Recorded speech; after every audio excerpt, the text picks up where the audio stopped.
Hello and welcome to An Old Man Watches. And today I'm going to be talking about three films, three cheerleader films made from 1973 to 1976. And yeah, let's get it out of the way right away. These are sex comedies. They're all about naked skin, basically, and sex jokes and farce and that sort of thing. There are three of them. The first is imaginatively titled The Cheerleaders, and said cheerleaders are the secret weapon of their school's football team because the night before every match, they wear out the opposing school's team with marathon sexual shenanigans. Go team. Anyway, unfortunately, of course, one of them got pregnant as a result of these antics. Which leads to the virginal genie joining the team, and most of the rest of the film involves the many attempts to relieve her of this allegedly embarrassing condition. The second film is The Swinging Cheerleaders, in which a female journalism student decides to infiltrate the college cheerleading squad and write an expose on this last bastion of sexual oppression. Which, yeah, I mean, that's either charmingly naive about how entrenched patriarchy is, or deeply insincere, given that it's a movie about boobies. I suspect the latter. Though, as it happens, The Swinging Cheerleaders is comparatively light on actual nudity. And finally, we have Revenge of the Cheerleaders, the last of the three made. Definitely not light on nudity. There's a lot of it in this one. I'm not going to spoil the plot, though, because, even if you're only watching this movie to see some naked ladies, and I'm sure that was the motivating factor for most of the original audience. There's actually an entertaining movie here. It's bizarrely good fun for a number of reasons. I will sort of talk about a little bit about what those are later on, and I will preface it by saying that it's bizarrely good fun even without the amusement factor of seeing an extremely young and very stringy and lanky David Hasselhoff playing a character named Boner, which is honestly almost worth the price of admission by itself. He was a real string bean.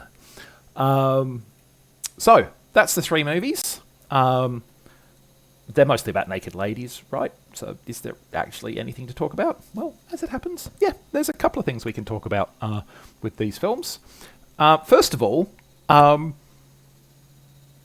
despite the fact that they are movies about letting men see women with their kit off, they are movies with female protagonists who have agency and autonomy. Now, as I said,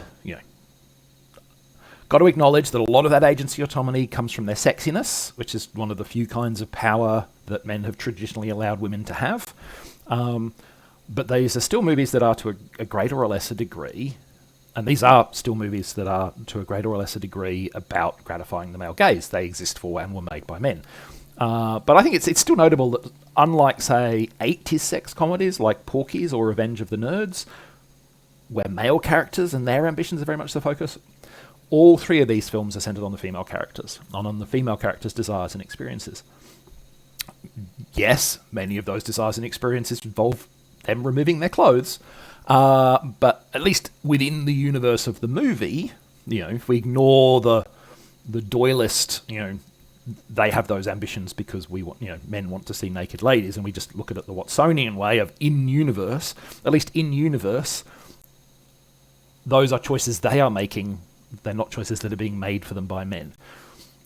Maybe the 70s were just a bit less cynical than the 80s. Maybe it's me projecting. But, at least giving the women agency on screen makes it feel a little bit less exploitative than later sex comedies. I will one day talk about Revenge of the Nerds and how awful a movie it actually is in terms of the way it treats women, because it is dreadful. Yeah, these movies don't feel anywhere near as tacky as those later films sometimes do. Secondly, and this is more a factor of the second and third films than the first one, but it was enough of the theme that I wanted to talk about it. There's a very cynical attitude about authority at play in here. In The Swinging Cheerleaders, pretty much every establishment character is, to some extent, some greater, some lesser, but to some extent, ethically bankrupt. And then in Revenge of the Cheerleaders, pretty much the entire plot is driven by the fact that almost everyone in position of power is one of two things. Either one, comically inept, or two, actively malevolent.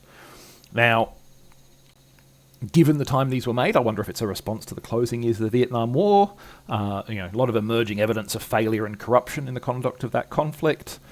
A cynicism coming from that, I don't know. But yeah, definitely, these three films, particularly the second and third, people in the positions of power are not to be trusted to be both competent and have your best interests at heart. They can be incompetent and have your best interests at heart, or they can be competent and evil, but they can't be competent and good. So yeah, there's definitely a cynicism about the power establishment at play in both the second and the third films, which I thought was interesting. And finally, I've called this Wacky Hijinx, and I think you can see from that image that it's pitching itself as a very wacky movie. And again, this is more about two of the three films, so this is about the first and the third movies, mostly. The second film, Swinging Cheerleaders, is a bit of an exception. It's rather more by the numbers than the other two, I guess. But both the Cheerleaders and Revenge of the Cheerleaders are quite wild and wacky script-wise. The Cheerleaders does a full-on Scooby-Doo style corridor of door sequence where people run backwards and forward. You've got a view of a corridor and there's lots of doors and people open the doors and run backwards and forwards in physics-breaking ways. And then we have Revenge of the Cheerleaders. This is a movie where the good guys send a bunch of school inspectors on a major drug bender, and where the action takes intermittent breaks for some dance numbers. It's almost like a Bollywood movie in that respect. It's just like, and now a dance number. And then we get the last half hour of the movie, which is, it's bonkers, frankly, but it's also great fun. I remember watching this movie for the first time going, what am I seeing here? How did this movie become awesome? I don't understand, but this is great. It just feels like the people making the film suddenly decided to be wild and crazy as wild and crazy as their characters, and it's a better movie for that decision. If you don't mind the fact that its primary reason for existing is for lots of attractive young women to take their clothes off for men to look at them, the last half hour of Revenge of the Cheerleaders really does make it worth watching. I'm really actually glad I saw that film, because it's kind of like, I don't know what I'm watching. It's amazing. And David Hasselhoff, look at that man, look at that hair. Who wouldn't want to see him in a basketball outfit weighing about 90 pounds while he's 7 feet tall? So yeah, that's three 70s sex comedies of varying qualities. Next time, I'm going to talk about Pacific Rim. OMG, I love this movie. I really do. Far more than it probably deserves. But giant robots fighting monsters, what's not to love, frankly? So we'll talk about that next time. In the meantime, thanks for watching this one, and I hope you enjoyed it.